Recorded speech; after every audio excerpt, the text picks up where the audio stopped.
दर्शकगण, श्रोतागण, भाई और बहनों, मातृशक्ति को नमन।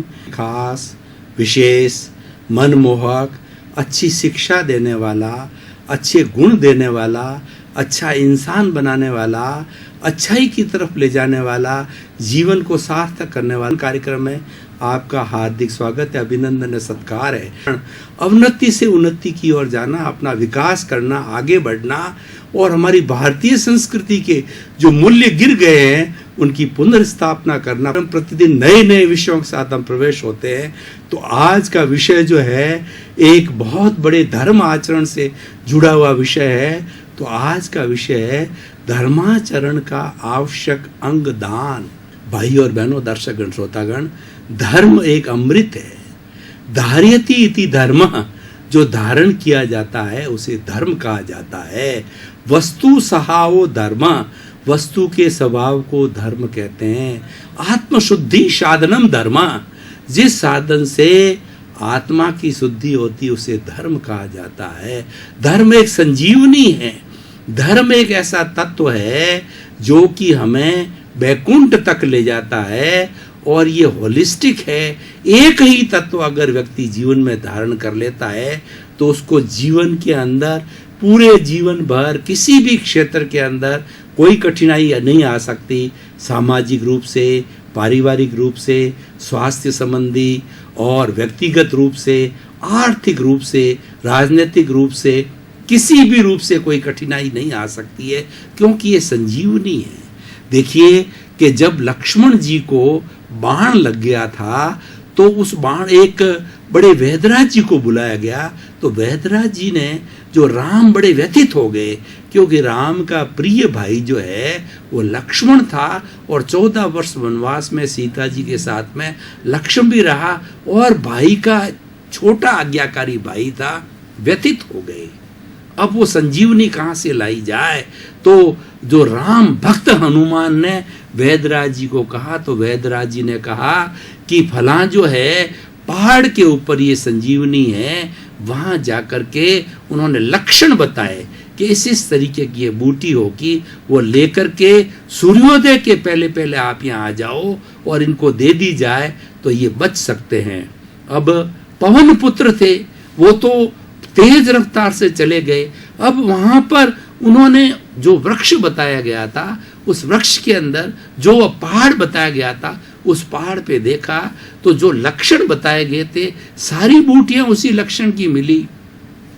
तो बड़े कंफ्यूज हो गए कि अब कौन सी को ले जाऊं, और कहीं समय बहुत थोड़ा है, वापस आना पड़ेगा, जब तक तो बहुत मुश्किल हो जाएगी। तो उन्होंने पूरे पहाड़ को उठा दिया, क्योंकि जो राम भक्त हनुमान है वो संकट मोचन है, वो महावीर है, वो महाबली है। उठा के लाए। संजीवनी वैदराज जी ने समय से पहले उनको दी और राम का, और दूसरा जो लक्ष्मण को जो बाण लगा था उससे औषधि से वो ठीक हो गए। ऐसी संजीवनी है जो कि मृत को जीवित कर देती है। तो धर्म भी मृत व्यक्ति को, कठिन से कठिन परिस्थिति वाले व्यक्ति को, परेशान से परेशान वाले व्यक्ति को जो है ये नया जन्म दे सकता है। तो उस धर्म का आचरण करना चाहिए और उसके आचरण का प्रमुख अंग क्या है, वो आज का विषय है। वह विषय है दान। हम बोलचाल की भाषा में कहते हैं कि मनुष्य के जीवन की सार्थकता के लिए दान पुण्य करना चाहिए। दान हमारा साधन है और पुण्य हमारा फलित है। दान कारण है और पुण्य है वो कार्य है। दान करने से पुण्य की प्राप्ति होती है, हमारा वर्तमान का जीवन सार्थक होता है और अगला जीवन भी सार्थक होता है। दान का अर्थ होता है सहयोग, टू डोनेट। अपने पास में जो भी वस्तु है, जो नीडी व्यक्ति है, जिसको आवश्यकता है, उसको शेयर करना, उसको देना, ठीक है ना, वो दान कहलाता है। इसीलिए वो हमारी भारतीय संस्कृति के अंदर सेवा को भी बहुत महत्व दिया गया है, जो कि दान से जुड़ा हुआ है। सेवा भी 3 तरह की कही जाती है, तन की सेवा, मन की सेवा और धन की सेवा। तन की सेवा का मतलब है कि व्यक्ति के पास में धन नहीं है और वो सेवा करना चाहता है, तो समाज ने एक जो सिस्टम बनाया कि आप व्यक्तिगत रूप से प्रेजेंट रह के जिस संस्था में आपकी रुचि है उसमें मानद सेवा जितनी चाहो देव आपके सेवा के खाते में जाएगा। वो निस्वार्थ सेवा होनी चाहिए, वो पेड सेवा नहीं होनी चाहिए। पेड सेवा होती है वो स्वार्थ की सेवा होती है। और धन की सेवा का अर्थ जो आज हमारा विषय है वो दान का। किसी के पास में धन है तो वो लूले, लंगड़े, अपाहिज, अनाथ, विधवा, परित्यक्ता और जो हमारे इस बधिर और गूंगे, ऐसे उन लोगों के लिए जो कि असहाय है, जिनको की सहयोग की सहायता होती है, उनको वो दान करना चाहिए। वो उस पैसे का सदुपयोग है। व्यक्ति के पास पैसा होता है लेकिन उसके विवेक होना चाहिए, उसके बुद्धि होनी चाहिए कि मैं पैसे का उपयोग क्या कैसे करूं। पैसे का सबसे बेस्ट उपयोग है वो दान करना। टू डोनेट जो है वो पैसे का सबसे बड़ा सदुपयोग है। हमारी भारतीय संस्कृति के अंदर मुख्य रूप से 3 बड़े दान आते हैं। पहला दान है संयति दान। हमारे समाज के अंदर ऐसे ऐसे ज्ञानी पुरुष है, ऐसे ऐसे गुरु लोग हैं, ऐसे आचार्य है, ऐसे साधु महात्मा हैं, ऐसे ऋषि मुनि हैं जो कि जिन्होंने ग्रस्त को त्याग कर रखा है, जो कंचन कामिनी से दूर है। उनके घर नहीं, उनके रसोई नहीं, उनके संबंध नहीं, वो साधु कहलाता है। लेकिन शरीरधारी है, तो शरीरधारी होने के लिए उनको रोटी भी चाहिए, कपड़ा भी चाहिए, रुकने के लिए स्थान भी चाहिए। इसलिए हमारी भारतीय संस्कृति के अंदर 9 पुण्य माने गए हैं। ऐसे शुद्ध व्यक्ति को जो कि दुरुपयोग नहीं करता, रियल दृष्टि के अंदर जो है महात्मा है। भगोड़े की मैं बात नहीं करता, मठाधीश की बात नहीं करता कि वो कंचन कामी नहीं रखते हैं। और मठों के बड़े बड़े जो मालिक हैं तो वो तो ग्रस्त से वो तो ऐश आराम करते हैं, वो साधु का रूप नहीं है, वो ऋषि नहीं है। तो इसीलिए मैं उनकी बात नहीं कर रहा हूँ, संयति की बात कर रहा हूँ।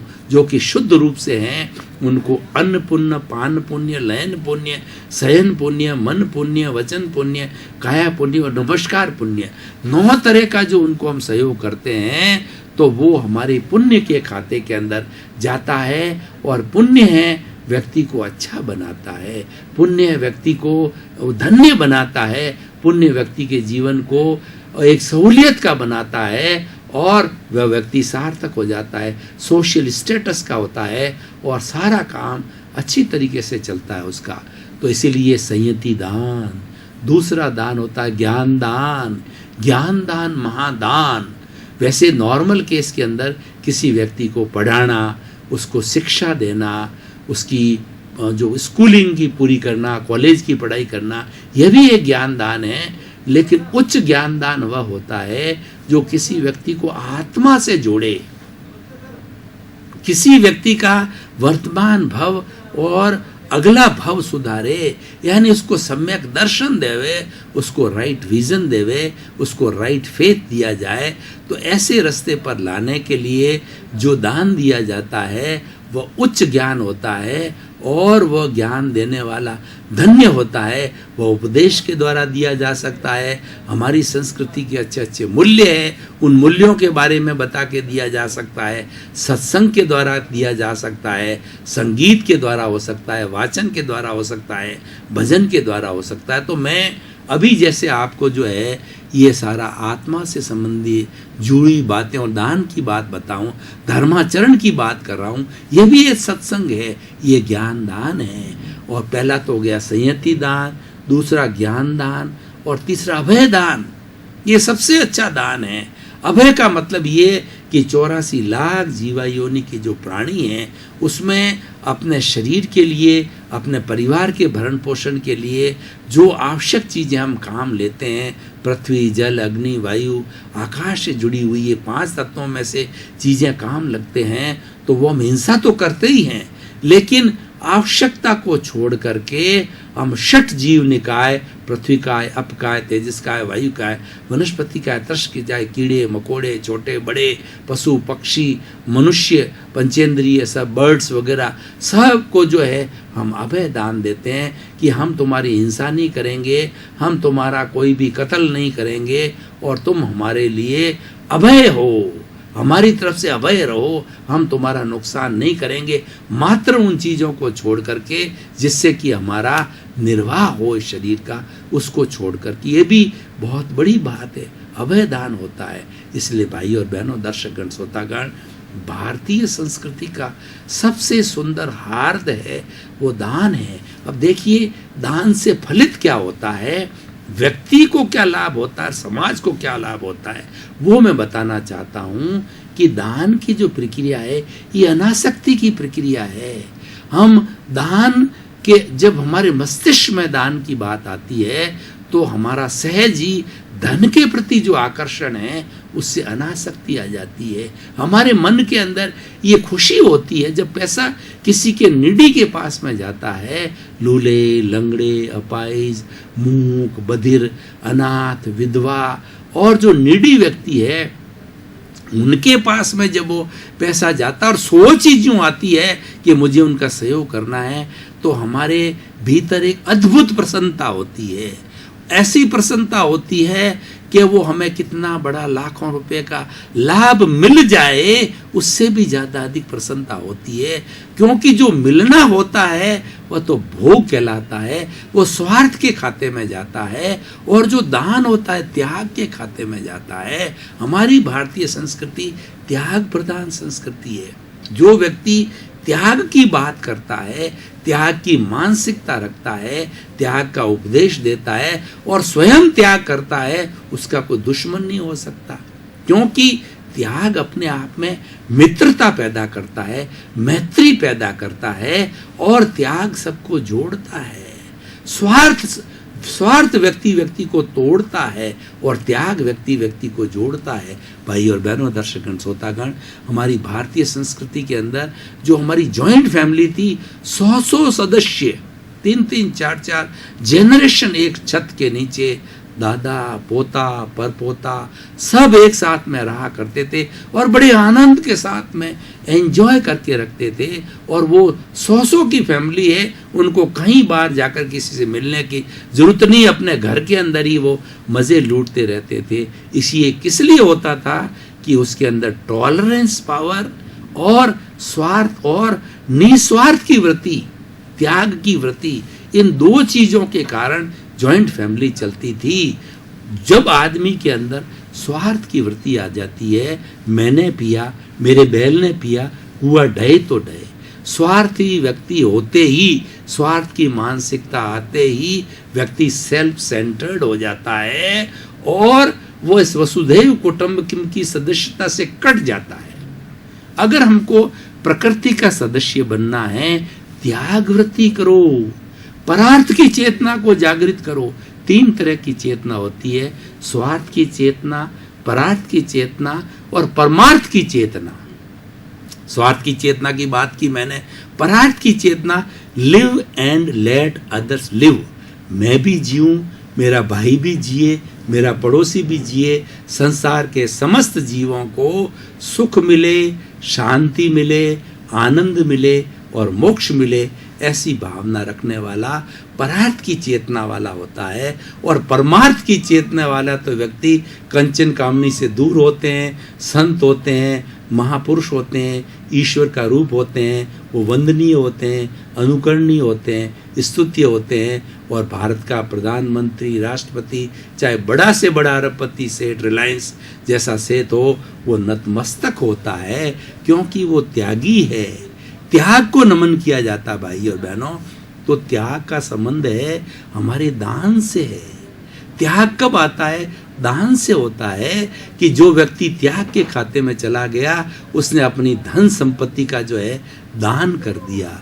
तो दर्शकगण, श्रोतागण, भाई और बहनों, हम निष्कर्ष की बात, रिलीवेंस की बात, वर्तमान सिनेरियो से इसको जोड़ता है कि आज के इस वातावरण को अच्छा बनाने के लिए, समाज में एक चेंज लाने के लिए हमें ये दान का कॉन्सेप्ट देना है।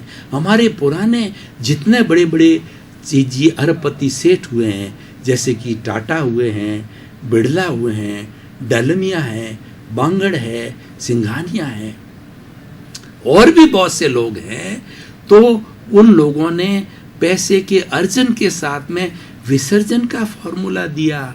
उन्होंने आज बिड़ला जी के कितने मंदिर बने हुए हैं, कितनी धर्मशालाएं हैं, कितनी प्याउए हैं, कितनी कॉलेज है, कितने अस्पताल है उनके बने हुए हैं। ये उनके अंदर दान की चेतना थी। दान की चेतना अनाशक्ति की चेतना लाती है, और दान की चेतना त्याग की चेतना लागी जाती है, और ये करुणा जागृत करती है। देखिए, दान अगर किसी में गुण आ जाता है तो उसके सहयोगी गुण कितने आते हैं, उसकी गिनती करूं तो एक लंबी फहरिस्त हो जाएगी, एक लंबी लिस्ट हो जाएगी। उसके मन में करुणा आएगी।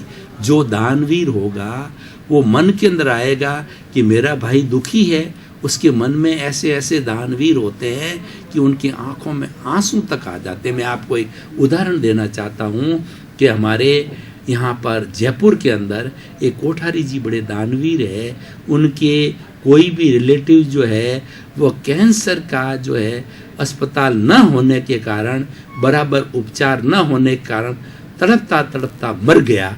तो उसके मन के अंदर बहुत बड़ी कुंठा जागृत हुई, और वो द्रवित हो गए, और वो करुणा से भर गए, और उन्होंने कोठारी हॉस्पिटल, जो अपने बहुत माना हुआ कैंसर हॉस्पिटल है जयपुर में, उन्होंने बनाया। संतोष बा दुर्लभ जी ने बहुत बड़ा हॉस्पिटल बना रखा है।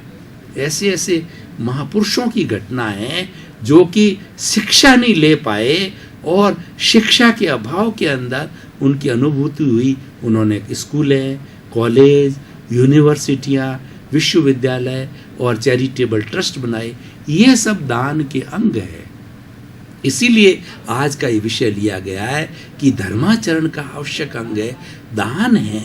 और ये स्कूलों के अंदर स्पिरिट जो है, ये प्रारंभ से ही माँ बच्चे की पाठशाला होती है। तो माँ को जो है अपने बच्चों को शिक्षा देनी चाहिए कि यार घर के अंदर जितने सदस्य हैं, बच्चा ये रूठ जाए कि नहीं, अच्छी से अच्छी चीज़ तो मैं ही खाऊंगा, मैं किसी दूसरे को हिस्सा नहीं दूंगा, बांट के नहीं खाऊंगा, तो उसको शिक्षा दी जानी चाहिए। ये भी एक दान का प्रकार है कि हमारे यहाँ 5 अच्छी चीज़ है और खाने वाले 10 लोग हैं, तो उसके 10 पाँति की जाए। पुराने ज़माने के अंदर ये सबसे बड़ा सुंदर सिस्टम था कि जितनी चीज़ आती थी हर एक को बराबर मिले, उसकी पाँति की जाती थी। और ये ऐसा सुंदर सिस्टम हमारी भारतीय संस्कृति की पारिवारिक के अंदर है। 5 बेटे हैं, 5 को समान मिले। जो माता पिता का धन है उसके 5 हिस्से करो। 5 मकान है तो एक मकान सबको, इसकी पाँति की जाए। ये पाँति का सिस्टम ऐसा सुंदर सिस्टम है कि किसी के मन के अंदर किसी तरह का उद्वेग पैदा नहीं करता, दुख पैदा नहीं करता, बल्कि वो प्रसन्न रहता है कि जिस घर के अंदर जन्म लिया है तो मुझे मेरा ड्यू शेयर है वो अवश्य मिलेगा। प्रॉब्लम कहाँ हो जाती है कि कोई व्यक्ति स्वार्थी हो जाता है, वो लॉइन शेयर लेना चाहता है कि ज़्यादातर मैं ले लूँ, पैसे दबा लेता है, धौंस पट्टी करता है, छोटे भाई का ध्यान नहीं रखता, और सब कुछ वो स्वयं हड़पना चाहता है। वहाँ पर ये सारा जो है प्रॉब्लम खड़ी होती है। उस प्रॉब्लम की स्थिति का सॉल्यूशन है कि दान जो है चैरिटी को दिया जाए। आज हमारी सरकार जितना कार्य कर रही है, रोटी, कपड़ा, मकान, शिक्षा, चिकित्सा का जितना जो ध्यान है, हमारे कॉन्स्टिट्यूशन के अंदर बेसिक सुविधा के लिए व्यक्ति को मुफ्त पानी मिले, मुफ्त हवा मिले, शिक्षा हो और व्यक्ति को रहने के लिए स्थान मिले, सरकार कर रही है।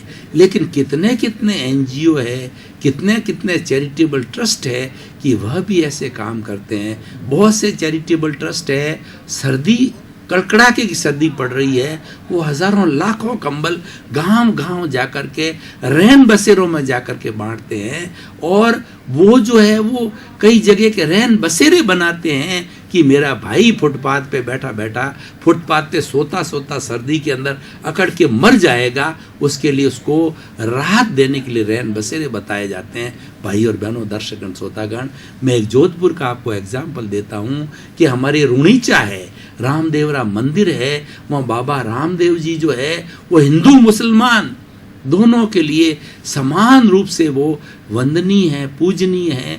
तो वहाँ पूरा हिंदुस्तान वहाँ आता है और सावन भादों के महीने के अंदर लाखों लोग वहाँ पर इकट्ठा होकर के और अपने ईश्वर की बाबा रामदेव की वो स्तुति करते हैं। तो मेरा मकान भगत की कोठी एक्सटेंशन में है, तो मैं देखता हूँ कि वहाँ वो गुजरात साइड से रेले के रेले कीड़ी नगरे की तरह, मतलब लोग इतने जाते हैं 24 आवर्स, जैसे कि चींटियों का नगरा कैसे चलता है, 24 आवर्स लोग जो है बाबा के जाते रहते हैं। और देखिए कितनी सुंदर व्यवस्था है। वह व्यक्ति गुजरात से निकला है, रुणीचा पहुंचेगा, तब तक उसको हर जो है 2-5 किलोमीटर के ऊपर भोजन की व्यवस्था मिलेगी, पानी की व्यवस्था मिलेगी, नाश्ते की व्यवस्था मिलेगी, सोने की व्यवस्था मिलेगी।